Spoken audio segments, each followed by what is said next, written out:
I'm Writing a Novel is the show where you join me, Oliver Brackenbury, on the journey of writing my next novel, from first ideas all the way to publication and promotion. In this one-man reality show, I'll share with you my ever-evolving thoughts and feelings on how I write, being a writer, and everything that entails at each stage of the process. I'll also answer listener questions and, sometimes, interview people who write fiction. If you're the kind of person who likes to learn how things are made and get to know the people making them, then this is the show for you. Today I'm speaking with Julian Bernick.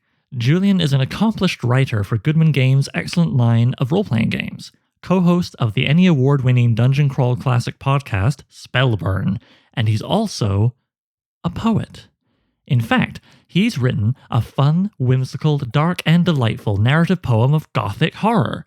It's called Castle Bash, a record of the most unfortunate doings at Castle Bash, as told by an unnamed poet who was never seen again. And that's the main reason I wanted to have him on the show.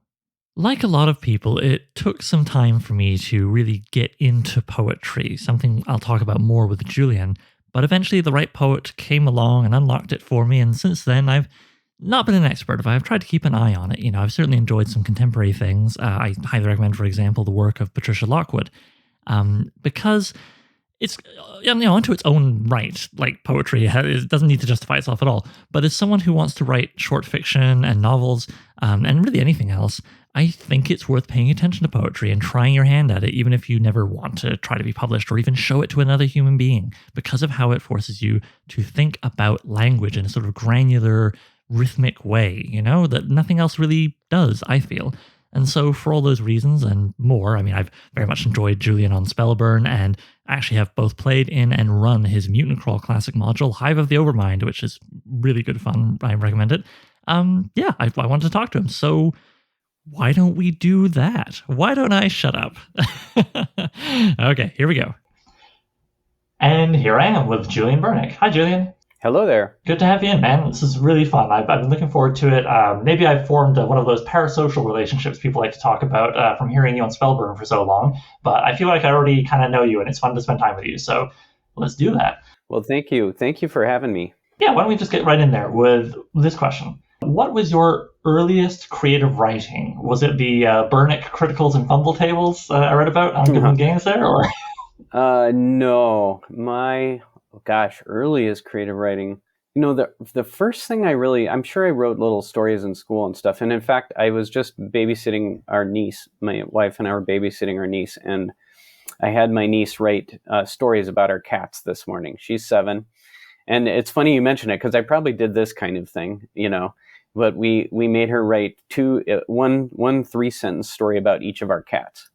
So she's learning, she's really into writing and trying to spell stuff and all that good stuff. So that was fun. But sort of along those lines, the first thing I really remember is a story I wrote in 6th grade just for fun at some point because I was bored or something. But I was in the classroom and I wrote a story called Snow White versus the X-Men. And I was it was very serious. It sounds funny, but it was deadly serious, like Snow White. I think the X-Men went to the fairy tale land of Snow White and the 7 Dwarves. And, they had to, I don't remember the story at all, but I remember it was like a comic book crossover where the heroes have to fight, but then eventually they become friends or something. So they probably had to fight the dwarves or something. I don't really remember very much about it. Maybe they teamed up against the Wicked Witch. I'm imagining like a Chris Claremont style, like Snow White's explaining her powers as she... Yeah, I'm sure that it was, in the Claremont tradition of having a strong female protagonist, right? Snow White was probably a badass. And I'm sorry that it's lost to the fog of time. I remember I illustrated it as well, and awesome. that was, or at least like a cover picture or something like that.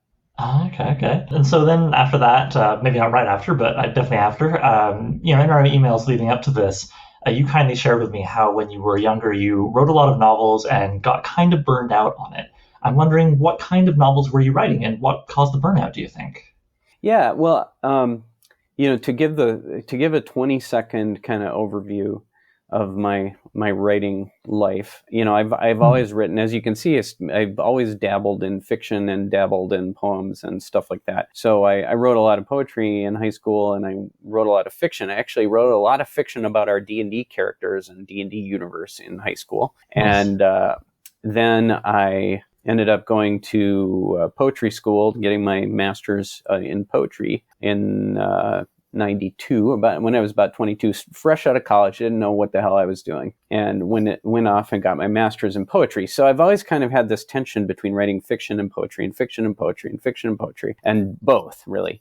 I wrote my first novel when I was in poetry school in that first year, and it wasn't very good. It was a Gothic romance of sorts. Okay.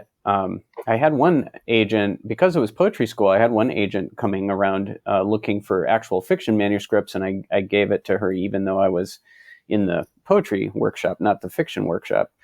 And she took it. She liked the first few pages enough to read it, but then never cared about it after that. So after that, I got my master's in poetry, and I went off into the working world shortly thereafter. Kind of didn't go the academic route, if you will, that you can sort of go into the creative writing academic track or the English, get your PhD and be an English professor and do all that stuff. I, decided not to do that. So I went, got a day job, and got married and moved back to my hometown, Minneapolis, and wrote a bunch of novels. And I found that, I bet this will sound familiar maybe to yourself, maybe to others, that I loved writing novels, but I didn't know how to publish them, and I didn't enjoy that part of it. And that's probably how you can tell that I'm a hobbyist and not a professional, right? I just did it for fun, and I got done with one, and instead of really pushing it, actually trying to get published and get an agent but send it out to 100 people and track it all and blah, blah, blah, blah, blah. I just said, well, that was interesting. It was okay. This was all right. This kind of sucked. Okay, now I'm going to write the second one. And then I just wrote the second one. And then when I was done with that, I wrote the third one. That I think the fourth one that I wrote was actually kind of the best one, in the sense of the most fun to read and reread. So there's that. But I never got very serious about trying to get them published, just because I was already working hard, working 50 hours a week and doing other stuff. And, so that it kind of petered out after that one, which was probably right around the time I started to really heavily get back into gaming stuff. And I think my creative juices and my time started to get more focused back into that. Okay, cool. Well, hey, I mean, sometimes, I don't think should be a hierarchy putting hobbyists below professionals, quote unquote, especially because, it sounds like you wrote for the pleasure and you got what you wanted out of it. So to me, that's a success, even if, you didn't go all the way with publishing and trying to get it all out there. Plus, as you say, you were working and living a life, and it's hard to fit writing into the margins of that. Moving on, I kind of wish this was a role-playing game podcast, because I could ask a whole episode's worth of questions just about your writing for Goodman Games, but we'll keep it literary for now. So to that end, I'll ask you, what was your first encounter with the appendix and reading list, which Goodman Games' flagship product, Dungeon Crawl Classic, this is for the listener, of course, is so heavily rooted in? How would you define the general appendix and feeling in storytelling, whether it's games, novels, or otherwise? Yeah, so I think the first thing I read in the list was probably Tolkien. I read it when I was very young. I think around 6th, 7th grade, I started reading, Lord of the Hobbit and Lord of the Rings, and which was a slog when I was 11 or 12 or something. But it was, great, and I loved it. And so probably Tolkien was first, and it kind of grounded me in D&D, elf, dwarf tropes and that kind of stuff, halfling tropes and so forth.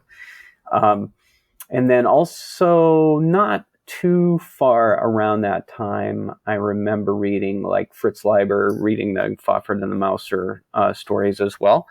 And I liked them then, but I don't think I probably didn't get the humor quite as much at that point. And actually, I kind of always continued on and off with those authors. I read a little bit of Lovecraft in high school and college, but I came back to Leiber in college and back to Tolkien in college. And Leiber especially, I really enjoyed when I reread the books in college and then I got his satire, and I got his, how he sort of, his commentary on the human condition, and even maybe what we would now call a little bit of toxic masculinity with the buddies who are always, they need each other. They obviously kind of love each other, but they are way too proud and macho to admit it. And they're always getting into fights because they can't express their true feelings, et cetera, et cetera. Well, you got Lean Times and Nightmare, right? Starting with them being on the outs. Right, and exactly. Just because they can't, I think they're fighting over the spelling of Fafford's name, and in the end, Fafford's wrong. Yeah, I mean, it's always great, and they always get. I also loved that, of course, they often go through this long adventure and come out of it no better or slightly worse than they started. That worldview really appealed to me. I got it where I was in my life and my upbringing, blah, blah, blah. And the sense of humor, especially. And, the humor's really been important to me because in my own, and when I described that progression of novels to you just now, the last one that I did was the funny one. And I kind of liked it the best. And it also comes out in Castle Bash, obviously, that it has a humorous element to it. I mean, dark, but humorous still. So, that's kind of been the thing that appeals to me in some of that writing. And I think it's more. Now, of course, that's not in all of Appendix N, but when you look at Vance, when you look at Liber, that's, you see the humor for sure. Oh, yeah. Well, I mean, funny you should mention Vance, because I was going to next ask you if you could maybe tell us a little bit about what it was like wrestling with the highly unique voice and vocabulary. I mean, I've got that dictionary somewhere around here of all the Vancian vocabulary of Jack Vance in your work on Goodman Games' The Dying Earth setting for Dungeon Crawl Classics. What was it like trying to capture his voice? Yeah, we were blown away when Joseph Goodman got the rights to do a DCC Dungeon Crawl Classics RPG project for Dying Earth. And we didn't even contemplate the challenge. We were so excited about it. As far as trying to write in that voice stylistically, we were helped because Mark Bruner, our project lead, made a giant comprehensive vocabulary list of Vancian verbiage, as well as monsters and plants and animals and food and so all that stuff. So we had a list to draw on, but of course, having read Vance, you have sort of a sense of how to write like Jack Vance, but of course, when you try to do it, it's a lot harder than it seems. So it was a challenge, and I think we pulled it off. And I'll tell you what, the product is going to be written mostly in a Vancian way, as much as we could do, and I'm pretty happy with it. But that's an element that you can't really separate out from the stories, really, because the style of Jack Vance is very much the part of the Dying Earth. It's not just Jack Vance. I mean, even though a Vancian style, he writes in other work that he does, the Dying Earth style is even a little more flowery and ornate and archaic and strange. Yeah, so it was a big challenge. I also tried to bring not just that, which was its own challenge, but then in addition, I also wanted to bring that kind of Vancian skullduggery and betrayal, and everybody is always kind of backstabbing each other, cynical, behind the back. Everybody's backstabbing each other because they fully expect that the next fellow is going to backstab them, so they're just trying to beat him to the stab, actually. And I really enjoyed that sort of cynical humor part of me. Always enjoyed that in Vance and the Dying Earth in particular. So I also tried to emphasize that in some of the adventure writing I did for the project. Well, yeah, I mean, it's funny how there's this sort of tonal thing where it can feel very whimsical and people speak in a very formal language, but pretty much everyone is a son of a bitch to some degree or another. And I don't mean like grimdark. It's not miserable, not at all. It's very, let's say, whimsical and fun. But then, yeah, as you say, everyone's ready for everybody else to stab each other in the back. I know the Kickstarter really just went above and beyond. I backed it to the hilt. I'm glad I did. And there's still some content to be written. So I'm just going to abuse my privileges here of having your time as a podcast host and say, I really want a Worminger class. Oh, wow. I love that section in Kugel Saga where, listener, if you're not familiar, there's a part where, long story short, literally, the main character, a thief named Kugel, gets on a boat which is propelled by two giant worms, one on either side. And there's a lot about the maintenance of them, which must sound so dry when I say it out loud, but trust me, it is one of the most entertaining parts of the story, and I love it, and I would love to play as one.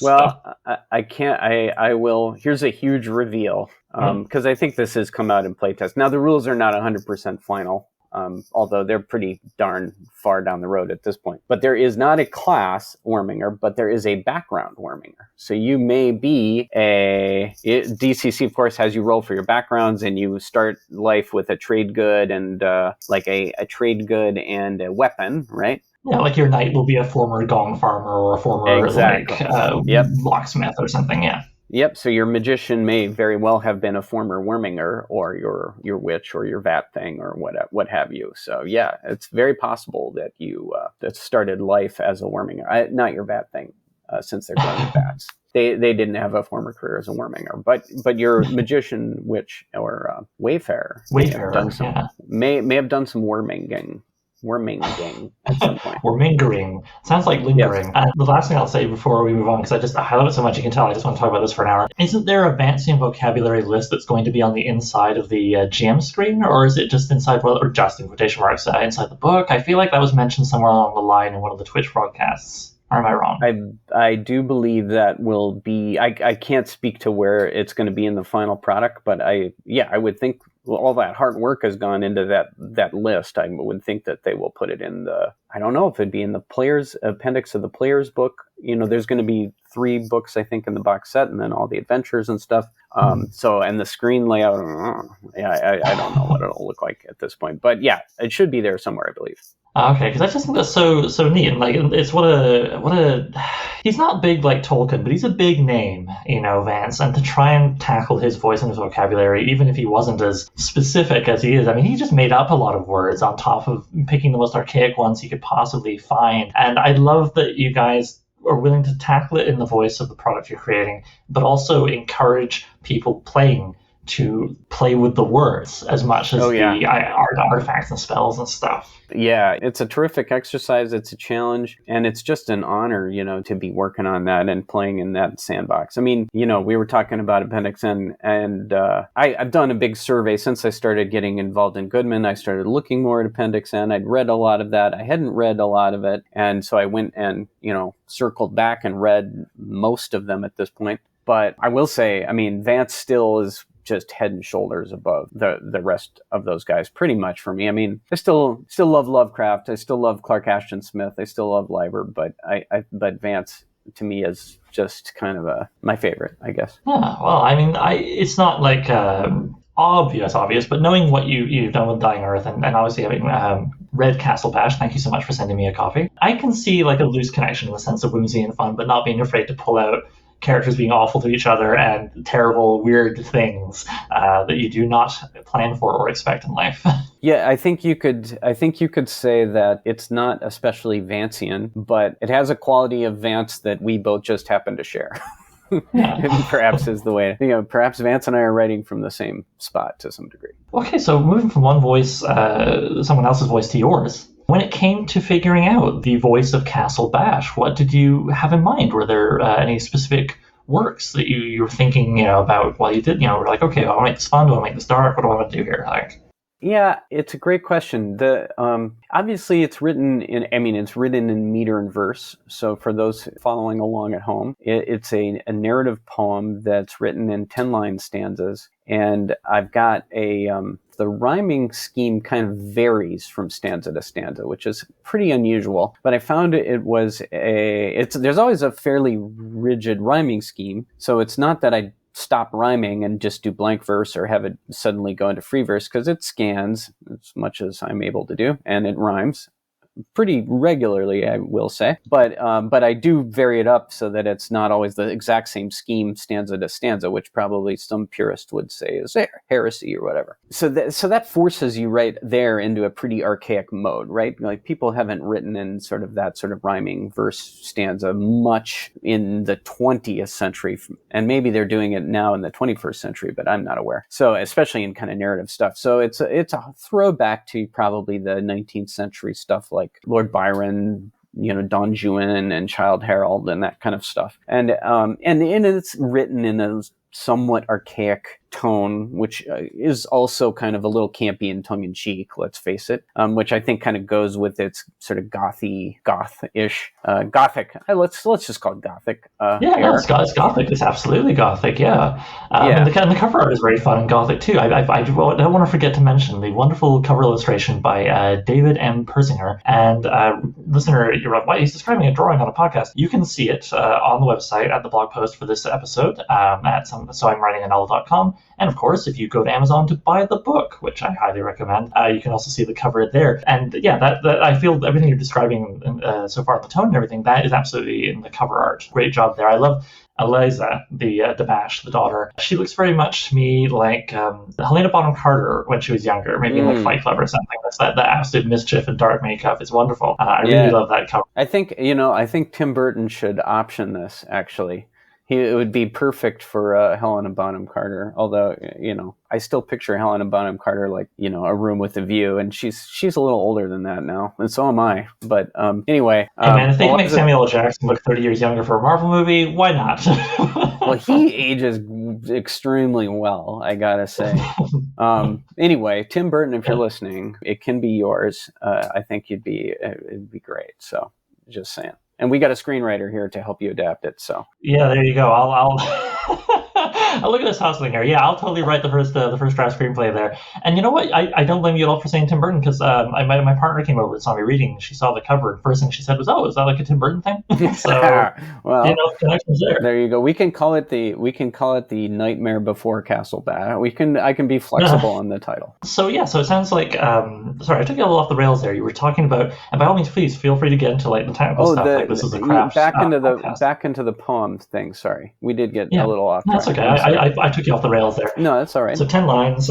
Yeah, and then so to address the style a little more focused. In a more focused way. Yeah, I made a choice, obviously, to do it in a more archaic way because it's very self-consciously, I don't want to say that it's super campy and it's not a parody by any means, but it has an element of tongue-in-cheek humor to it, especially because the narrator thinks he's the greatest poet ever. Those reading the poem can tell he's not the greatest poet ever, but also he's not an especially admirable person anyway. And so there's a little bit of a tongue-in-cheek thing, and I thought that's high style, low motive kind of thing is very Vancian. Actually, the contradiction. Yeah, again, I didn't think of it at all as a Vancian work, but again, we just kind of dovetail by for spiritual reasons, myself and Jack. So he's obviously an influence, in the sense that you love his work. 100%. High style, low motivations. I think I think just that little ironic thing about him always trying to flower everything up, but the things he does are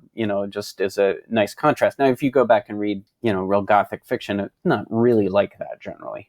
But that's a little bit of an interesting 21st century tension looking back at some of that original inspirational material. Well, and you know what that makes me think of? It's been so long since I've read it, but have you read Northanger Abbey by Jane Austen? I did read that just a few months back. Fun book, for sure. And for those readers who aren't familiar, it's actually the only book of Austen's I've read, but it's sort of written in response to Anne Radcliffe and Walpole and some of those guys, Monk Lewis and the original wave of Gothic writers. And she sort of writes this Gothic novel from the point of the heroine, but spoiler alert, everything has a pretty mundane type explanation at the end of the book. So it's a little bit of a parody of all the Gothic the tropes and trappings and all that stuff. Yeah, that's how it was taught to me years ago when I was doing my bachelor. It was basically meant to be, her response and kind of a parody of Gothic horror. For sure. So, I was wondering, as someone who read it quite recently, does it have that kind of contrast of like high art, low motive at any point? Yes and no. The difference would be, except for how credulous and naive the main character is, Austen's not really I don't think she's really making fun of her protagonist at all. I think she likes her protagonist, but her protagonist has this weakness for Gothic novels, which was seen as trashy at the time. And the way that she really buys into the Gothic stuff and begins to believe she's getting caught up in this Gothic, craziness with the big old mansion and .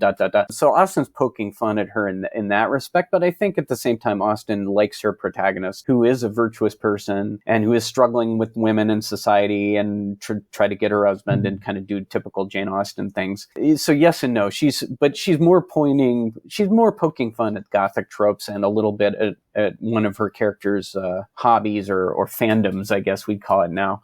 Less so is she actually making fun of her protagonist, right? Like, it's pretty good-natured, I would say. And then at the end, I think her protagonist has kind of been on a journey and come out the other side. I'm obviously not as much in sympathy with my protagonist, No. Although in a way I am, because he is also me. And that also just speaks to probably Jane Austen was probably a better person than me anyway. But so, he is also me. And those are facets of my personality that are more drawn out, more emphasized and built out in a little bit flashier way, probably. Okay. Well, it just occurred to me, we have been talking a lot about Gothic horror and even a response to Gothic horror fiction. I haven't really defined it. How would you define it for our listeners who aren't familiar? And why did it draw you in?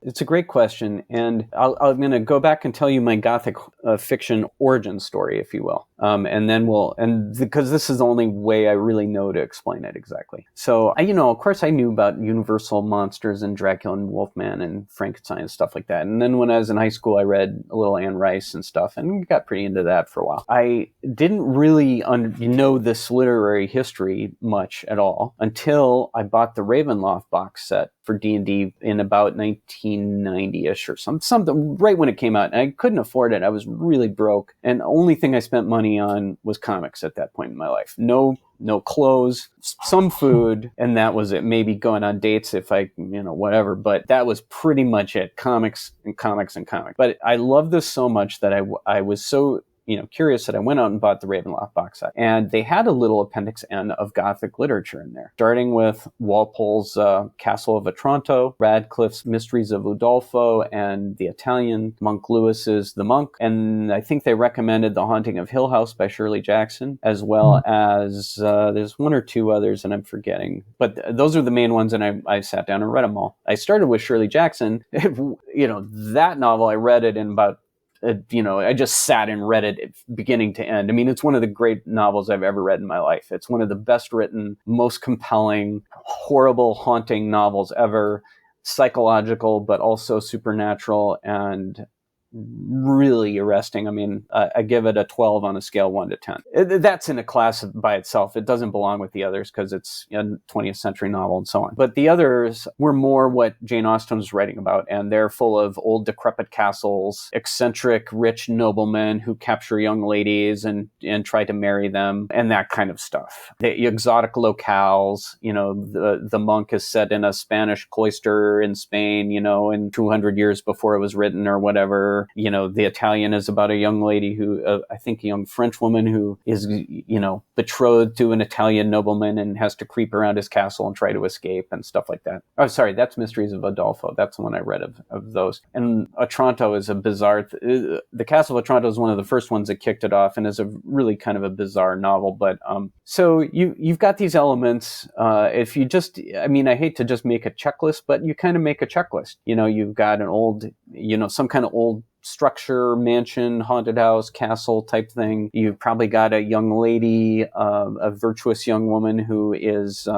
single, and probably the bad guy is trying to marry her for bad reasons or, something like that, which is a, very common thing in that kind of Regency era anyway. And you've got a supernatural element, which may or may not be real, depending on who's writing the story and what's going on. And you've got some danger, and you've got an exotic locale. They're not set in, for the most part, they're not set in England. Although England had plenty of decrepit castles and crazy noblemen and noblewomen, for some reason they didn't set them in England. They set them in Spain and Italy and southern France. And I guess you make it more exotic and alien, for the reader who, imagine reader being certainly a British person, I guess, for a lot of these. Yeah, certainly. So obviously I took that model to myself, castle high up in the mountains and supernatural stuff and eccentric noble people and all that good stuff. And you went further. I won't spoil anything, but there's more than the genre expectations. And I think there's nothing wrong with the genre expectations. I mean, we go to watch a superhero movie, we're expecting an individual with powers beyond mortal men or whatever. Nobody goes, oh, boring, there's superpowers in my superhero movie. So any more than I think someone would come to this and go, what? There's a castle with weird things happening in it.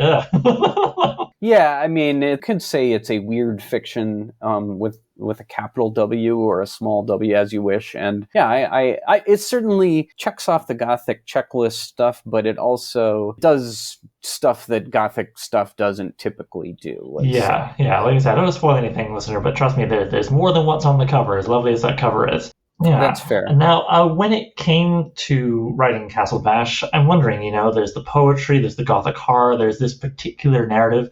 What came first to mind? Was it like, I want to write a poem, or I want to write a story in poem form, or was it more like, I want to do Gothic horror, or did just like the shape of the story kind of come up first? What was the workflow, kind of imaginative workflow on that? Great question. And so here's the thing. It's funny how this worked out. And in fact, it's going to sound sort of like my novel thing. As I was telling you, I got real into novels for a while, and then I kind of fell back into the gaming, and that took over my creative stuff for a while. But I was still writing, and all this time I was still writing poems and poems and poems and poems, occasionally sending manuscripts out, occasionally publishing poems in magazines. So I published a poem in a local magazine here and got invited to a reading, went to the reading and had a few beers and hung out with the folks at this local magazine. And short story version, became friends with them. And after a year or two of that, ended up working with that magazine as a poetry editor, which I still do. It's called Whistling Shade Magazine. And you may notice that the book is published by Whistling Shade Press.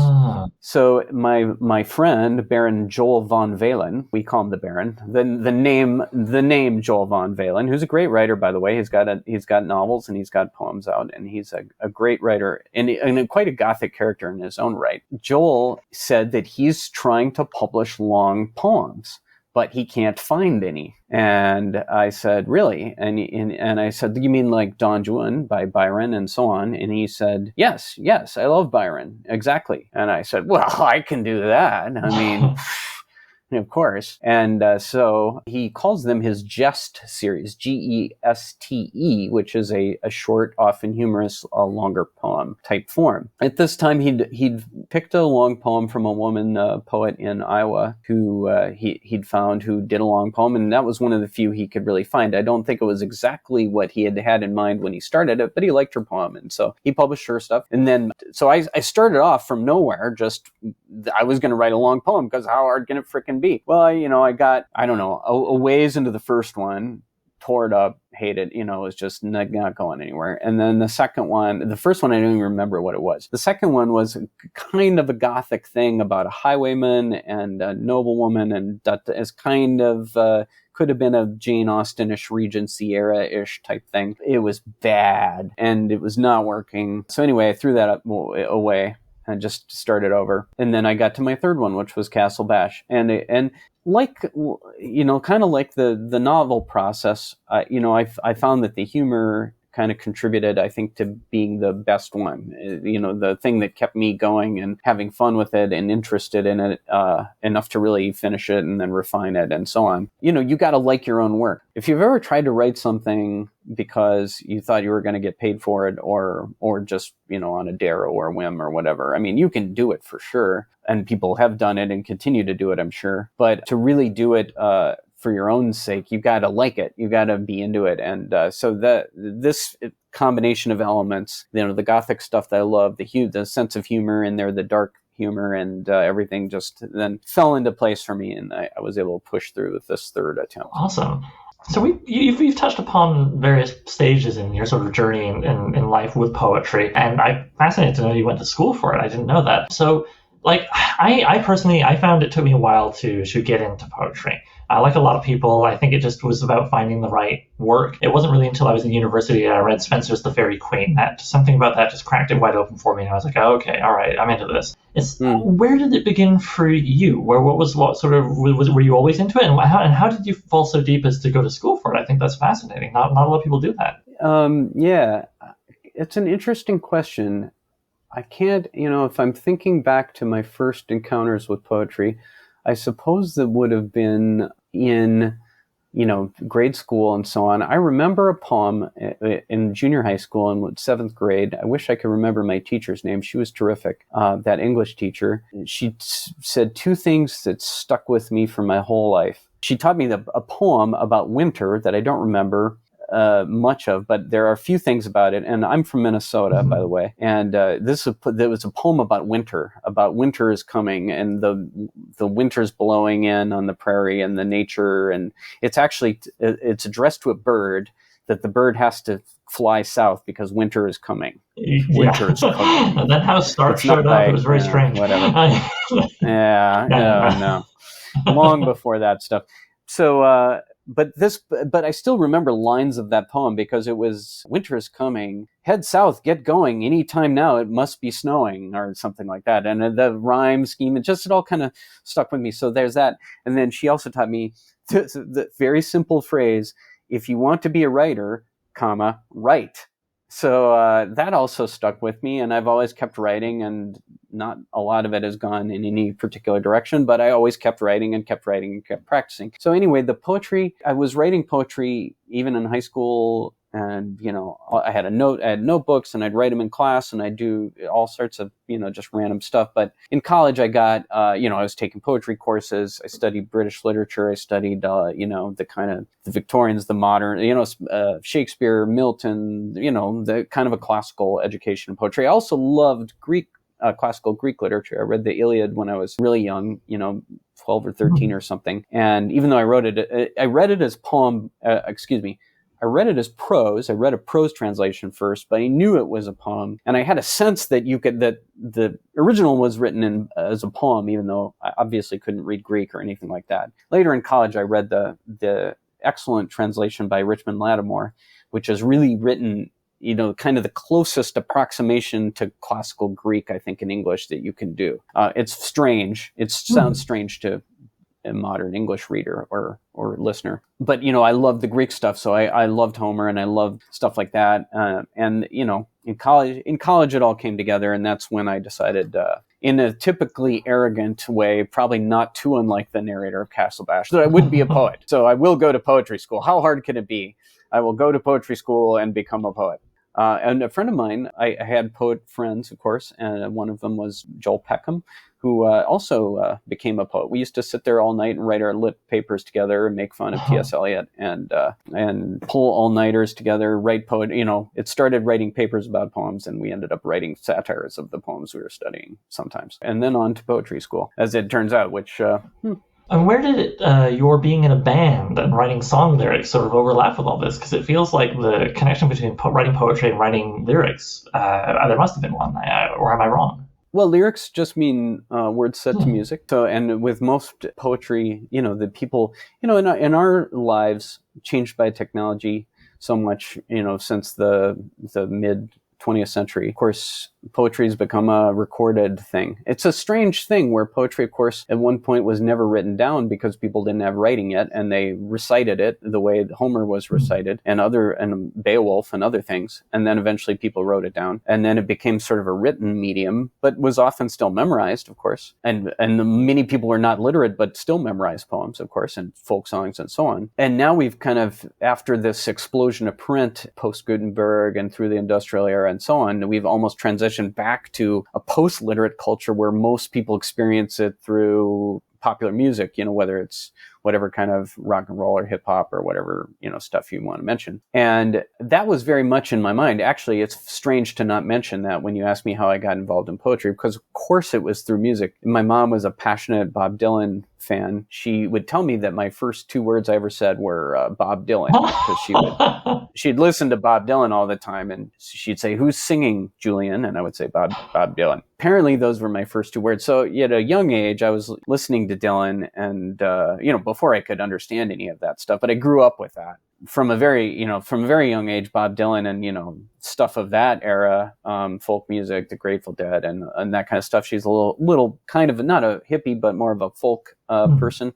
Joan Baez and Joni Mitchell and Joan Collins, Judy Collins and that kind of stuff. Norma Blake and that kind of stuff. But then around my 13, 14 teenage, awakening, I got super into David Bowie, Velvet Underground, Lou Reed, all kinds of that stuff. And then, of course, lyrics and stuff. Right. And when you were writing your own lyrics, did you think, about your poetry education, or were those two parts of your brain kind of separated, like church and state? No, very much together. I would get in bands because I would write lyrics, which I always thought was strange because writing lyrics came very easily to me, and I can sing reasonably well for a rock and roll type outfit, so I'm a decent singer, but I'm a total hack. I can't play an instrument or contribute anything else except for the singing and the lyrics. So I always thought that I was kind of getting one over on the guys usually. Not that these bands were all that great. Anyway, necessarily anything like that, and it was certainly nothing that anybody has ever heard of. But no, it was very much coming from the same place as poetry, and I was writing those probably age 16 and later, and mostly writing lyrics to all those songs over and over again. And sometimes I would use them as poems. Sometimes I would take poems and put them to somebody would say, hey, here's a song I did. And I say, oh, this poem will work for that. A few times I did that sort of thing. But usually, almost always, I would start with, they'd play some of the song for me, and they were pretty easy pedestrian verse, chorus, verse type pop song structure. So it wasn't hard to, write a quatrain or two, write a chorus quatrain and go back to the first and so forth. Well, one thing I'd love to think about is how, if you really study poetry or even just read a bit of it, it makes you look at language in a way I don't feel anything else really does. And I love to imagine that, and I think it does, I'm just not sure, I guess, which is why I'm putting it to you. Do you feel that your study of poetry has influenced your writing in prose, your writing in game design even? I mean, you see the occasional module or whatever where somebody sticks a stanza at the beginning. That's an easy thing to spot. Or, of course, we've all read fantasy novels where people love to try and get a bit of erudite tone by putting a bit of poetry, in at the top of a chapter or a section of the book. But even just down to the actual sentence construction and the rhythm, and thinking about you trying to get Vance's sort of whimsical musicality down. How do you feel there's the kind of poetry has helped you out with your other writing? That's an interesting question, and it's one that I think about in my writing, in the game stuff, somewhat. The thing about prose versus poetry, of course, is in poetry you're writing should. I'm gonna get on the soapbox slightly here, but this is also coming from my place as a poetry editor. And these days I pick poems, right? A lot more than write them. And that's an interesting way that I've been connected, say, for the last 5-6 years in a way that I never did before that, was actually reading and reading and reading lots of bad poems and trying to find the 5 good ones and the 200 ones that people sent. So what you look for is, language that is doing the work and pulling the wagon itself and giving you something new and is really written in a very focused, concise way as language. The difference between prose, in prose it tends to be a little more functional. There are prose writers, of course, who write at a very poetic level, and they bring that economy and that precision and that beauty to their prose work. I mean, of course. And I think Jack Vance is one, right? And I think Edgar Rice Burroughs is mostly not one, right? Actually, he has some pretty good writing, more than you would think. Oh, bless him. But when I read, Princess of Mars, I didn't get a feeling of lyrical... Yeah, no. Yeah, I mean, I think Lovecraft thinks that he is, but there are times when, anyway, yeah. we could do that all day. But that's really different. So when you do the game writing stuff, of course, there's an aspect of technical writing to it because you're trying to game writing. For those who might not be familiar, you're writing a D&D adventure, right? And in room number 10, there's 2 monsters waiting for the adventurers to come in and encounter them. And the adventurers, of course, can do absolutely anything that they can think of, right? So they can try to make friends with them or fight them or steal from them or sneak in or whatever. And you sort of have to give enough information for the judge to evince a proper response to whatever the PCs might attempt to do. So you have to describe the environs, you have to describe the motivation of the monsters. It might be very clear by this point, or it might not, and all that stuff. So there's an aspect of functional writing that you have to do there. But at the same time, you'd like it to be a little bit literary and fun and that kind of thing. I think some adventures I pull it off more and some I pull it off less. You're writing under a deadline too. So if there's a choice between making it a little more flowery and ornate and having a little more fun with it versus being functional and making sure you're getting the job done and the judge has what they need. Yeah, I got to make sure the judge has what they need, right? Because I'm on a deadline and I got to turn this in 2 weeks. I got to play test it 3 times and da da da da da. I've got to really be careful there. having said all that, in theory, there is room for game writing to be terrific. For it to be literary and for it to have that focus and beauty and everything that poetry has and that the best prose has. People don't tackle it with that dimension in mind, but that doesn't mean it's not there. It just means that they haven't done a lot of it yet. Absolutely. Okay, so we've talked about a lot of poets and poetry, mostly from the before times. I'm curious, are there any more contemporary poets that you're familiar with who you'd like to recommend to our listeners to go check out?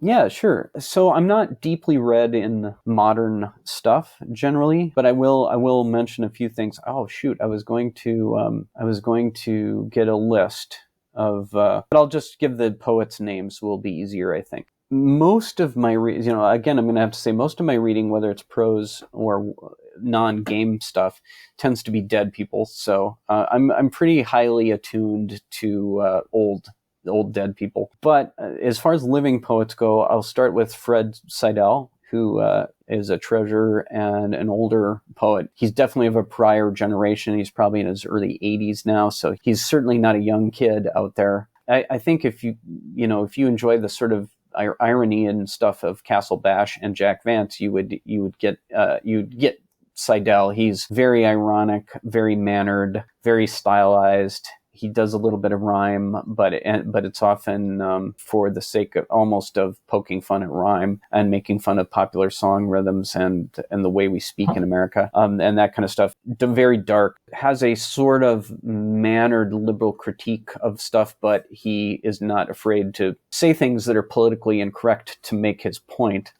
But anyway, I think he's one of our finest living poets.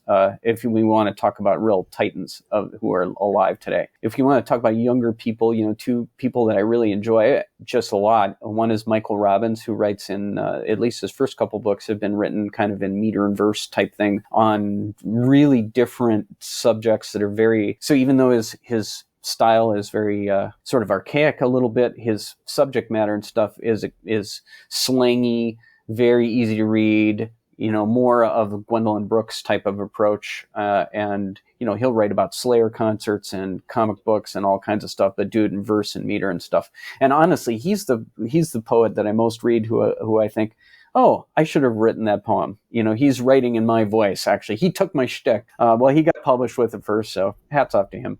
Another one that I read when I was in poetry school, my favorite poet in school with me at the time was a woman named Chelsea Minnis, and Chelsea was the poet that I would go and look for her poems in the workshop that were out there. We'd print all the poems each week, and then you'd go and you'd look through the pamphlets of poems and find the ones you liked and read them all. Usually read them all and see what you liked and didn't. But I'd seek hers out because they were always good. They were always funny. They're funny. They're smart. They're easy. They're fun to read. They're not just funny, but they're fun to read. They're just great. And she's written at least 3 books. Her last book is probably is a love it or hate it kind of thing about. It's much of it is taken from old Hollywood movies. There are all these old Hollywood movie themes, and they're written in this sort of femme fatale voice who's, they're so short. I should have just got the book and had one because it would take 2 seconds to read it. But they're a lot of fun, and there's nothing uptight or super serious about it, or, you're not going to be preached to or anything like that. So Chelsea's stuff is a lot of fun, and her prior books are not as thematic as that centrally, but have the spirit of play and a spirit of kind of subversion and irreverence in them too. And I think she's quite good. Okay, awesome. And you know what? Send me that list, and I'll put it in the show notes so people can find the names more easily to go do their own research. Absolutely. Okay, so as well as I do, we have a little bonus section that we haven't done anything quite like in any of our other interviews. I want to make sure we have the time for. So just before we get to that, could you tell the listeners, and I will link to this, of course, as well in the show notes and on the blog post, where people can find you? There's the Spellburn podcast. There's Castle Bash, of course. Again, that will be heavily linked to. Is there anything else you want people to be aware of, or like a Twitter feed or something where they can find you that you'd like people to know about? No. I'm completely a ghost on social media.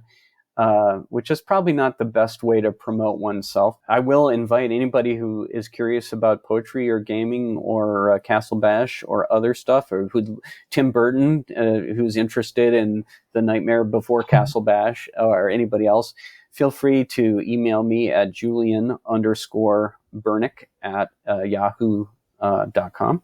You're certainly welcome to be in touch. You can also, Spellburn is our Dungeon Crawl Classics podcast that we do, of course. I've started on episode 44 and run through, I think we're up to 115 right now. So there's much more Julian than you'll ever want in those. And I think that's kind of my main presence. Of course, I've got about, I don't know how many are published as of yet, but 6 or 7 or 8 Goodman Games adventures out there that are just a Google or two away. So if you're curious, you can certainly look into those and follow me in Goodman Games. And I run a lot of games at conventions. So if you, Goodman Games has been running 2 to 3 virtual conventions every year. So you could look for my games on, those various Goodman Games platforms. Yeah, there's also a variation of Cyclops Con, right? And there's another one coming soon, the Empire Cyclops Con, I think. Exactly right. Empire Cyclops Con is coming beginning of November. And so far we've done Cyclops Con, Bride of Cyclops Con, Spawn of Cyclops Con, and this one is Empire of the Cyclops Con. If you have more variations on Cyclops Con, you can feel free to email info@goodmangames.com.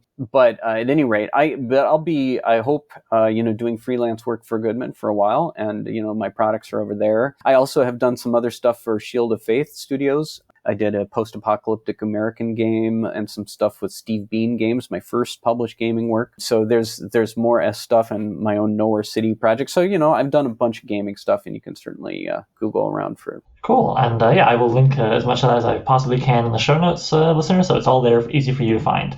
Okay, so now for that special bonus I promised. Julian is going to read for us a selection from Castle Bash. Thank you. I'm going to just read from, I'm going to do 4 stanzas, unless Oliver gives me a thumbs down after the third. You know what I mean? No. That sounds good to me. The selection is from Canto 3, which is pretty much smack dab in the middle. We'll call it just right around the middle, and this is the part where our narrator, the quote-unquote protagonist, which is probably too strong a word, is intrigued, and he's learned that there is a girl in the wife's tower, as they call it, and he's quite interested, but he doesn't know how to get in, and he's trying to scheme to how to get into the tower and meet this girl at this point, which doesn't turn out at all the way he thinks it will, but that's another story. A cold week passed among the cloudy peaks, and summer whimpered into ruddy streaks against the west, and sunsets crept upon us earlier, though later came the dawn. The dark increased upon my castle home, the long night slowly lengthened to the norm, and dark clouds rumbled through with heavy storm, erupting from the sky's once placid dome. Then the silver fingerprints of the snow, flirting like a girl you'd like to know. I, frustrated, stalked the parapets, and gazed down lordly from the battlements, imagining myself a future count. I'd govern well, of this I had no doubt. My judgment sound, my instincts sure and right, and at my side my wife by marriage plight. And Edwin, surely he'd go off somewhere and hunt his fortunes in a darkened wood, where his fate might come yet to ill or good. A count's friends understood just such affairs. At night my dreams were haunted by that face. As time receded from our meeting still, the dream of her intensified until I woke up in a vision of dark grace and wandered through the castle in her grip, as surely as the kiss upon my lips that I felt still each morning. I saw none but the phantom lusts in which I spun, dizzy and sweating, sheets wrapped on my limbs, hearing her manic laughter and devil's hymns. Perhaps, I thought, my mind was leaving me. In some ways it had always longed to flee the prison of my personality. Though neither gross nor ugly, hardly handsome, my body was a sad necessity. My over-eager eyes were just a transom, through which my soul, which stood upon a chair, sought to peek out into the rarer air, and see the world without, so brightly lit, so ready to leave, and yet scared to commit. So that's, I guess that gives a little bit of a flavor of the internal monologue of our unnamed narrator. That was lovely. Thank you so much for reading it to us. Thank you for having me. And you know, Oliver, thank you for doing the podcast. It's really been fun diving in, and I love, especially, I mean, you know, the content's all great, but your honesty and going through and making this very transparent, how you're going about the process, your questions, your self-questions, doubts, the process of how you think through them and work through them is just terrific. I really I admire especially the honesty. Wherever you start, wherever you end, that process and is so great to hear as a writer, you know, to hear another writer going through that internal part of it is really fun. And I also want to say the two writers from Northern Ireland who were writing together, I just can't imagine how the heck. Yeah, I can't imagine how the heck two people can write. I don't get it. Oh my God, I admire that so much, and I'm totally fascinated by it. But yeah, probably not for me. Well, you know what? I'm not sure. I think they might write some poetry. Who knows? Maybe we should connect you guys. But and they can answer that for you. Oh yeah. But thank you so much for the kind words. I really appreciate it. And yeah, the transparency is a big part of what I thought would maybe. I prefer to speak that way when I'm talking about writing in general, and also I thought it might help set this podcast apart from the others, you know, that discuss writing, because I feel it's so easy to fall into kind of an opaque, you know, make yourself always look like you're succeeding all the time forever, you know, online presence kind of pressure thing, and also to be very didactic and say, like, this is how it's done, whereas, like, I'm just trying to share, you know, I'm figuring this out as I go along, and I want to take you guys along with me. And thank you so much for spending time with me today and giving me that favor from the other side, letting me learn more about you. I've really enjoyed that. I guess that's we're getting to the end of the clock here. So thank you so much again for your time, Julian. And I'll talk to you again, I hope. My pleasure, Oliver. Thank you for having me. Cheers. So I'm writing a novel. Features original music by Gloria Guns and is hosted by yours truly, Oliver Brackenbury. If you'd like to submit a question, then please email it to soimwritinganovel@gmail.com. Bonus points if you record yourself and send me an MP3 I can cut into the show. Doesn't have to be fancy, using your phone is fine. Just keep it clear and concise. You can also holler at the show on Twitter. Look for @so_writing, @sowriting.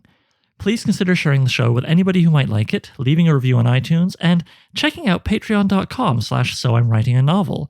Patrons get to be thanked in the final novel, listen to episodes of the podcast a week early, and even enjoy a bonus podcast called So I Wrote a Novel, where I read and comment on chapters of previous works, starting with my first novel, Junkyard Leopard. Thanks for hanging out with me and Julian, and I'll see you soon.